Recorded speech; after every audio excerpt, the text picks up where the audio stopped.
সর্বপ্রথম জানতেছি আমার ভাইয়ের, আপনারা সকলেই ভালো আছেন? আল্লাহ আপনাদের দোয়া আমাকে সুস্থভাবে সহিভাবে আপনাদের সামনে উপস্থিত করেছেন। তবে আপনাদের পবিত্র জবান থেকে এ গুনাহগার বাচ্চু আনসারীর জন্য খাস করে দোয়া করুন, অল্প সময় হলেও যেন কোরআন আর হাদিস থেকে বাস্তব ভিত্তিক দু চারটি কথা আমার মুনিব, আমার রব, আমার সৃষ্টিকর্তা, আমার বিধানদাতা, আমার রিজিকদাতা আমার জবান থেকে যেন বের করে দেয়। সকলে কোন আমিন। আর একটিবার বলুন, একটু জোরে বলুন। আমি আপনাদের কাছ থেকে দোয়া চেয়ে নিয়ে আপনাদের সার্বিক আর মঙ্গল কামনা করে আলোচনা শুরু করছি ইনশাআল্লাহ।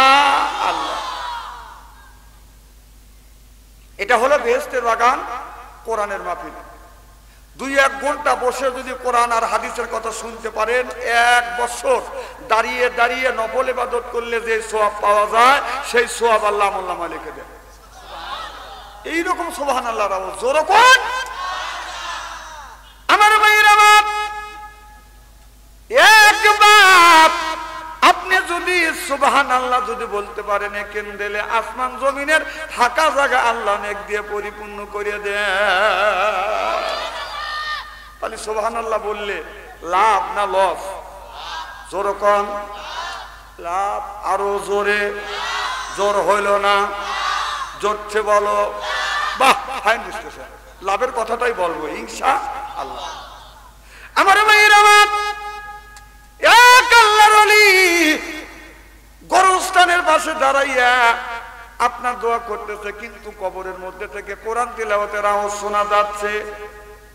এবার আল্লাহর ওলি বলে, বাবা আপনি কবরের মধ্যে কে, আপনার ভাগ্যটা এতই ভালো, কবরের মধ্যে থেকে আপনি কোরআন তেলাওয়াত করতেছেন। ওই আল্লাহর বান্দা কবরের মধ্যে থেকে বলে, ও আল্লাহর বান্দা আমি জমিনে, আমি কবরের মধ্যে থেকে আপনার ৭০,০০০ বার কোরআন খতম করছি, এই সওয়াবটা আমি তোমাকে দিয়ে দিলাম। আর একবার জমিনে যে আপনি জমিনে দাঁড়াইয়া একবার সুবহানাল্লাহ বলেন, এই সুবহানাল্লাহর সওয়াবটা আমারে দিয়ে দাও।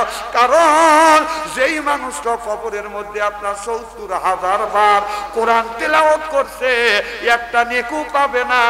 জমিনে একবার সুবহানাল্লাহ বললে আসমান জমিনের ফাঁকা জায়গা নেক দিয়ে পরিপূর্ণ করে দেয় কে? আরো জোরে, জোর হইল না। আপনারা তো আল্লাহর নাম নিবেরিয়েছেন না, ব্যাপারটা কি? আচ্ছা, কার নাম নিলে আপনারা খুশি হবেন বলেন তো দেখি একটু, আরো জোরে। আল্লাহ কত বেটা চাল পাইছে, আপনারা বেটা চাল না পুরুষ? আর কথা বলবেন না, শোনেন। এই তো এই দিনে তো হাটের ব্যাধি হয়, এই দিনে তো হাটের ব্যাধি হয়। ডাক্তারের কাছে 2 লক্ষ 3 লক্ষ টাকা দিয়েছো, আর যে কন্টিনিউ আল্লাহ আল্লাহর জিকির করে হাটের ব্যাধি ভালো হয়ে যায়। সুবহানাল্লাহ জোরে কর। আপনার খারাপ লাগে, আপনি ডাক্তারে দিয়েছেন, তেনে বলে মোল্লা কারে ভুল ধরবে পারে না, যে ভুল ধরার লোক আছে। আমার ভাইরা, আমার মুসলমান ভাইরা, আপনি জানি বলেন না সুবহানাল্লাহ, আপনার বলা দরকার নাই, কারণ আপনার অত নেকি দিয়ে কি হইবে? মরে গেলে তো আল্লাহ পাঠান পাঠাবে। মাথার সমস্যা হলে কি কোরআনের মাহফিল হয়েছে মাথার সমস্যা হয়? আপনার পাগলা করে দিয়েছে। আমার ভাইরা, আমার ভালো করে লক্ষ্য করে শুনুন, তাহলে একবার সুবহানাল্লাহ বললে আসমান জমিনের ফাঁকা জায়গা যদি নেক দিয়ে পরিপূর্ণ হয়ে যায়। আমার কথা কি বুঝতেছেন? এই ওয়াজটা আমাদের কাজীপুর থানা বলতেছিলাম, সিরাজগঞ্জ কাজীপুর, আপনার হাজার হাজার মানুষের মধ্যে যখন বলতেছিলাম, একজন লোক দাঁড়িয়ে বলল, হুজুর গো একবার সুবহানাল্লাহ বললে আল্লাহ যদি আসমান জমিনের ফাঁকা জায়গা নেক দিয়ে পরিপূর্ণ করিয়ে দেয়, তবে হাজার হাজার বার সুবহানাল্লাহ বলি, এই নেকিটা আল্লাহ কোথায় রাখে? কথা কি বুঝতেছেন? আমাকে ঠেকা ফেললো, আরবার বলল, হুজুর এই যে একটা পিয়ালা আছে, কাপ আছে, এই কাপে যদি 1 লিটার পানি আতে 2 লিটার আটাইতে চাইলে কি আসবে? কথা কন আমার ভাইরা আমার। আমি এই কথাটা বলতেছি কেন, যে কথা বলেন, আমার কথা কি বুঝতেছেন? এই বলতেছি কেন, কারণ এই কথা আল্লাহ রসুল বলছে। রসুল যখন সাহাবীদেরকে বলার পরে বলছে, বলো তো আমি কি বলছি, যেন এই কথাটা সাহাবীদের অন্তরের মধ্যে ঢুকে যায়। সুবহানাল্লাহ জোরে কর। এই কথা রসুল যদি না বলতো আমি জীবনেও বলতাম না। রসুল বলছে সেই দিন এই কথাটা আমি বলতেছি। আমার ভাইয়ের আমার, এই লোকটা বলল হুজুর একবার সুবহানাল্লাহ বললে আসমান জমিনের ফাঁকা জায়গা আল্লাহ নেক দিয়ে যদি পরিপূর্ণ করে দেয়, শত শতবার সুবহানাল্লাহ বলি এই নেকিটা আল্লাহ কোথায় রাখে? 2 নাম্বার প্রশ্ন করলো হুজুর একটা পিয়ালাতে একটা গিলাসে যদি 1 লিটার পানি আতে 2 লিটার আটাতে চাইলে আটবে না। আমার তখন আমি যখন এই কথাটা যখন বলল আমার তখন কোরআনের কথা মনে পড়ে গেল। আল্লাহ তো আমাকে কোরআন বগদের মধ্যে দিচ্ছেন, ইংরেজিতে বলে বাদান গড গিফটেড, আর বাংলা আপনার আরবিতে বলে বাদান বায়ান। সিল্লাইয়া কোন মারহাবা। এই বায়ানের কথা আল্লাহ কোরআন কারীমের মধ্যে আল্লাহ বলেছে আল্লামাহুল বায়ান।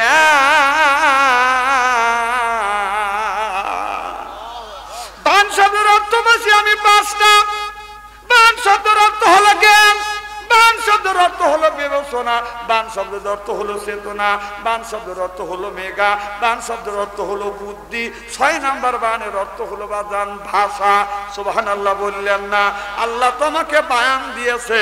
আমি তখনই আমার এই জ্ঞান দিয়ে বুদ্ধি দিয়ে ব্রেন দিয়ে আমি বললাম ভাইজান আপনার ছেলে মেয়ে কয়টা? বলে 2টা ছেলে আর 1টা মেয়ে। এদিক তাকান, চেহারা কি একবার খারাপ নাকি? কোনো দিকে তাকাবেন না। এখন আধা ঘন্টা 1 ঘন্টা যতটুকু থাকবেন আমার কথাগুলি মগজের মধ্যে নেওয়ার চেষ্টা করব ইনশাআল্লাহ। আমার ভাইরা আমার ভালো করে লক্ষ্য করে শুনুন। তাহলে আমি তখন বললাম ভাইজান আপনার ছেলে মেয়ে কয়টা? আমারে বলল হুজুর 3টা। 2টা ছেলে 1টি মেয়ে। আমি বললাম বড় ছেলের বয়স কত? কয় হুজুর মেয়ে। বয়স কত? কয় 20 বছর। 2 নাম্বারটার বয়স কত? কয় হুজুর 18 বছর। আমি বললাম বাদান 3 নাম্বারটার বয়স কত? বলো হুজুর 4 বছর। কথা কি বুঝতেছেন? আমি বললাম ভাইজান এত ব্যবধান কেন? বলো হুজুর আপনার হুজুর মানুষ বোঝেন না, আমরা ব্যবস্থা নিয়েছি, জন্ম নিয়ন্ত্রণ কন্ট্রোল করেছি। কথা বুঝতেছেন না? আমি বললাম জন্ম নিয়ন্ত্রণ আপনি কি বুঝতে চান? বলো হুজুর আপনার ব্যবস্থাপনা। আমি বললাম জন্ম নিয়ন্ত্রণ এটা বলা হয় না। কয় পরিবার পরিকল্পনার ব্যবস্থা নিয়েছি। আমি বললাম পরিবার পরিকল্পনার ব্যবস্থা এটা হয় না। পরিবার পরিকল্পনার অর্থ হলো আপনার বাড়িতে 10 জন সদস্য আছেন, এক জায়গায় বসে আপনি মাশওয়ারা করলেন। বিবিকে বললেন তুমি সূরা ফাতিহা পড়ো, ছেলেকে বললেন সূরা কাউসার পড়ো, মেয়েকে বললেন মা তুমি সূরা ইখলাস পড়ো, আর আমি নিজেই দোয়া কুনুত পড়লাম। এইগুলি পড়িয়া আল্লাহর কাছে দোয়া করিয়া এর নাম হলো পরিবার পরিকল্পনা। কথা কি বুঝতেছেন? আমাকে বলো হুজুর একটা ধরিয়া নেন। আমি বললাম ঠিক আছে ধরিয়া নিলাম, এত ব্যবধান কেন? আমারে বলো হুজুর একটা ছেলে 2টা, একটা ছেলে 1টা মেয়ে নিয়েছি, মনে করছি আর নিব না, আর নিব না বলে আমি ব্যবস্থা নিয়েছি। এরপরে হঠাৎ করে আপনার 16 থেকে 17 বছর অর্থাৎ 14-15 বছর পরে হঠাৎ করে হয়ে গেছে। কেমন করে হইল? আমাকে কয় হুজুর বুলে বুলে। কিসে? কথা কয় না, বুলে বুলে। আমি বললাম ভাইজান ভালো করে লক্ষ্য করে শোনো। আমি বললাম ভাইজান আপনি চিন্তা করেছেন একটা ছেলে 1টা মেয়ে যথেষ্ট, আর নিবেন না। আমাদের দেশে নিয়ম আছে কয় স্বামী আমার মন যেন যাইতে চায়, পরিবার পরিকল্পনা একটা ছেলে 1টা মেয়ে 1টা হলেই ভালো হয়। সোনার খাতে থাকা যায়, রূপার খাতে শোভা যায়। ও আমার মন যেন যাইতে চায় পরিবার পরিকল্পনায়। কথা কয় না, কথা কয় না। আসলে কি এইটাই কি আল্লাহ বলছেন? এর অনেক ওইদিকে যেতে চাই না। আমি বললাম ভাইজান এত ব্যবধান মানে হচ্ছে একটা ছেলে একটা মেয়ে, আর তিনটে আপনি নিবেন না। আপনার অন্তরের মধ্যে যতটুকু ভালোবাসা আছে সমস্ত ভালোবাসা উজাড় করে একটা ছেলে একটা মেয়েকে আপনি দিয়েছেন। আর কি আপনার কাছে ভালোবাসা ছিল যে হয়তো আপনি ছেলে সন্তান নিবেন না? বলো হুজুর আমার সবটুকু ভালোবাসা একটা ছেলে একটা মেয়েকে দিয়েছি। আমি বললাম ভাইজান তাই যদি দিয়ে থাকেন 14-15 বছর পরে যদি আর একটা ছেলে হয়ে থাকে, তাকে কি আপনি ভালোবাসা দিচ্ছেন কিনা, দেন কিনা? বলো হুজুর এই দুইটার চাইতে ছোটটাকে আরো বেশি ভালোবাসি। কথা বুঝতেছেন? আমি বললাম এই ভালোবাসা তুই কোথায় রাখছিস? জবাব না দিলে তোর দাঁত ফাটাবো। কথা কয় না, কথা কয় না।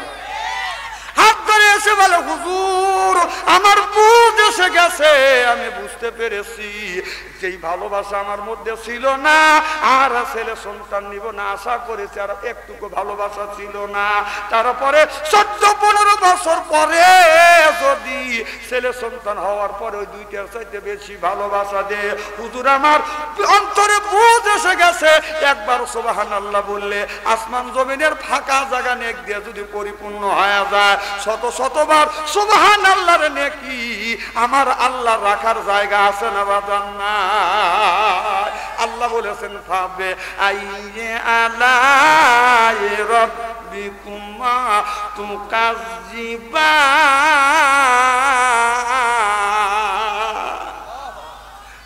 জোরে কোন আল্লাহু আকবার। আজকে ওয়াজ করাতে আমার 12টা বাজে যাবেনি, কারণ আপনাদের যে সাইজ, আপনাদের কিচ্ছু বলা লাগবে না। টাকা পয়সা দিয়ে মৌলবি নিয়েছেন, আপনাদের কথা বলা লাগবে কেন? খালি আপনারা শুনে যাবেন, যত ওয়াজ আছে আমরা করব। আল্লাহু আকবার। আমার ভাইরা আমার, তাহলে আমি আপনাদের একটু সংকীর্ণ ধারণা দিলাম। একবার বিসমিল্লাহ বলে আসমান জমিনের ফাঁকা জায়গা আল্লাহ যদি নেক দিয়ে পরিপূর্ণ করিয়ে দেয়, শতবার সুবহানাল্লাহ বললে এই নেকিটা রাখার জায়গা আল্লাহর আছে না বাদান নাই? জরকান আছে না নাই? এইটা সামান্য একটু বাদান ধারণা আপনাদের বাদান দিলাম। 2 নাম্বার কথা হলো আল্লাহ কোরআন কারীমের মধ্যে 80 থেকে 82 জায়গা বললেন ওয়াকিমুস সালাহ, নামাজ কায়েম করো, ওতু যাকাত, যাকাত আদায় করো, কুতিবা আলাইকুমুস সিয়াম, রমজান মাস আসলে রোজা রাখো। এ কথা কার? আল্লাহ। তাহলে নামাজের কথা 80 থেকে 82 জায়গা বললেন। একটা বার যদি বলতেন যদি আকিমুস সালাহ নামাজ ফরজ হয়ে যায়, তো আল্লাহ 82 জায়গা কেন বাদান বললেন? কারণ নামাজ হলো অ্যান্টিবায়োটিক। কোন মানুষের যদি জ্বর হয় সাধারণ ওষুধ দেয়, তাতেও যদি বাদান ভালো না হয় তারপরে বাদান অ্যান্টিবায়োটিক দেয়। অ্যান্টিবায়োটিক ওষুধ খাইলে বাদান 36টা রোগের বাদান উপকার করে। আল্লাহ বললেন এই নামাজ পড়লে, এই নামাজ হলো বাদান অ্যান্টিবায়োটিক। ইন্নাস সালাতা তানহা আনিল ফাহশাই ওয়াল মুনকার, নামাজ পড়লে অন্যায় অশ্লীল কাজ থেকে এই মানুষটাকে ফিরিয়ে আনে। জোরকন সুবহানাল্লাহ। আপনি নামাজে দাঁড়াইছেন, আল্লাহু আকবার, আল্লাহ মহান, সুবহানাল্লাহ। তারপরে আপনি নামাজে দাঁড়াইয়া প্রশংসা করতেছেন আলহামদুলিল্লাহি রাব্বিল আলামিন, আল্লাহ সমস্ত প্রশংসা করি আপনার। এই কথা বলে নামাজে দাঁড়াইছেন, আল্লাহর প্রশংসা করতেছেন। আপনার মনটা কিন্তু চলে গেছে বগুড়া শহরে যাইয়া আপনি মার্কেট করতেছেন, বিবির জন্য শাড়ি কিনতেছেন, মেয়ের জন্য, এরপরে মেয়ের জন্য কাপড় চুপড় কিনতেছেন, নিজের জন্য বাদান চাদর কিনতেছেন। আপনি কিন্তু দাঁড়া আছেন মসজিদে নামাজে। আমার কথা কি বুঝতেছেন? কথা কয় না রে, মন যায় কি যায় না? আপনি যখন বললেন মালিক ইয়াউমিদ্দিন, আপনার মনটা, আপনি দাঁড়ায় আছেন মসজিদে, আপনার মনটা চলে গেছে মাঠে আলুর খেতে। কথা কি বুঝতেছেন? ওই মন ওখান থেকে ফিরে আনা লাগবে। কথা বোঝেন না? আপনি নামাজে দাঁড়াইয়া বলতেছেন মালিক ইয়াউমিদ্দিন, আল্লাহ আখিরাতের আদালতে তুমি ভালো মন্দর বিচার করবে এই মানুষের। আর আপনার ঘরের মধ্যে থেকে, বিবির টিপির মধ্যে থেকে, ছেলের টাচ মোবাইলের মধ্যে থেকে গানের আওয়াজ ভেসে আসছে, রূপে আমারা গুঞ্জলে, কান গেল তোর গানের তালে, নামাজ গেল তোর রসাতলে, আল্লাহর কোরআন কি যে বলে, একবার তুলে নে না কুলে। সুবহানাল্লাহ। জোরে কোন। আপনি নামাজে দাঁড়াইয়া মার্কেট দিয়া মার দিয়া গান দিয়া যদি সরা খিচুড়ি করেন তাহলে আপনার এই নামাজ জান্নাত তো পাওয়া দূরের কথা, জান্নাতের গেট পর্যন্ত যাবে না। চিল্লাইয়া কোন ঠিক কিনা? আমাদের দেশে কিছু মানুষ পড়ে প্রত্যেক দিন আল্লাহকে খুশি করবার জন্য না মানুষকে খুশি করবার জন্য? কথা কয়, আমার কথা কি বোঝা যাচ্ছে? তাহলে উত্তর দেন না কেন? আমরা যে নামাজ পড়ি তারে খুশি করবার জন্য, আল্লাহকে খুশি করবার জন্য নামাজ পড়ি প্রত্যেক দিন। আর কিছু মানুষ আছে 7 দিন নামাজ নাই, জুমার দিন শুক্রবারে টুপি মাথা দিয়া জুব্বা গায়ে দিয়া মসজিদের আগের কাতারে দাঁড়ায়, 5 ওয়াক্ত যে নামাজ পড়ে সে আগ কাতারে সিরিয়াল পায় না। যেরকম ঠিক কিনা? 7 দিন নামাজ নাই, জুমার দিন টুপি মাথা দিয়া জুব্বা গায়ে দিয়া মসজিদের আগের কাতারে দাঁড়ায়, দাঁড়াইয়া জোরে করে গলা খ্যাক করে দিয়ে দেখায় আমি বলে আইসি। আছে না নাই?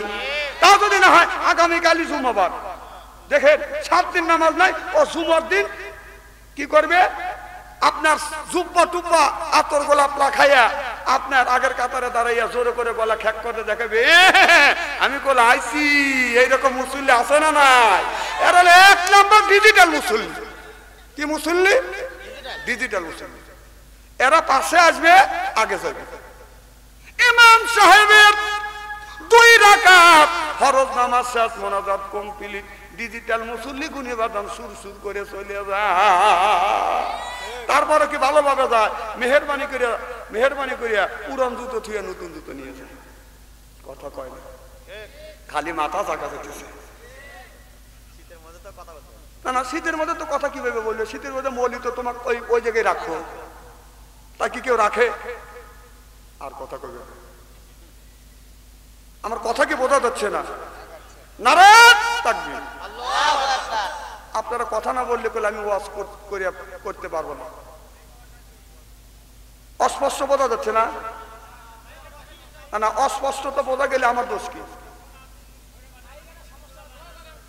আচ্ছা আচ্ছা, আর বলা লাগবে না, যা হবার হয়ে গেছে, নসিবে যা আছে। কথা বুঝতেছে না?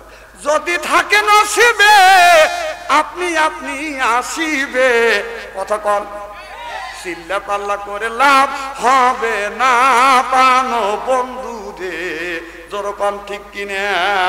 আমার ভাগ্যই আছে এত সুন্দর মাইক, আপনারা চিল্লা পাল্লা করে করবেন কি না? মুখটাকে আমার সরানো যাবে না নাকি?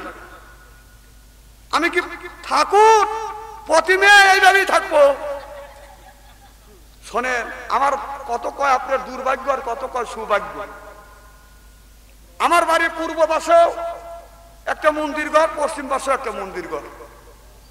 তাহলে দুর্ভাগ্য না সৌভাগ্য? দুর্ভাগ্য।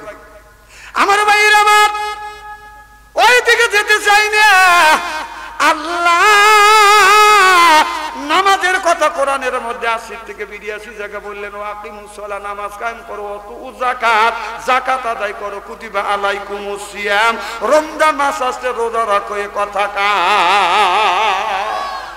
ইন্না সালাতা তানহা আনিল ফাহশাই ওয়াল মুনকার। নামাজ পড়লে অন্যায় অশ্লীল কাজ থেকে নামাজ মানুষকে ফিরিয়ে আনে। নামাজ পড়বার পরে যদি মিথ্যা কথা বলে, নামাজ পড়বার পরেও যদি বাজান সুদ খায়, নামাজ পড়বার পরেও যদি বাজান ঘুষ খায়, তাহলে বোঝা গেল এই নামাজ বাজান হচ্ছে না, কাঙ্ক্ষিত মানে নামাজ হচ্ছে না। চিল্লাইয়া কোন ঠিক কিনা? এই নামাজটা হচ্ছে মানুষকে দেখানোর জন্য।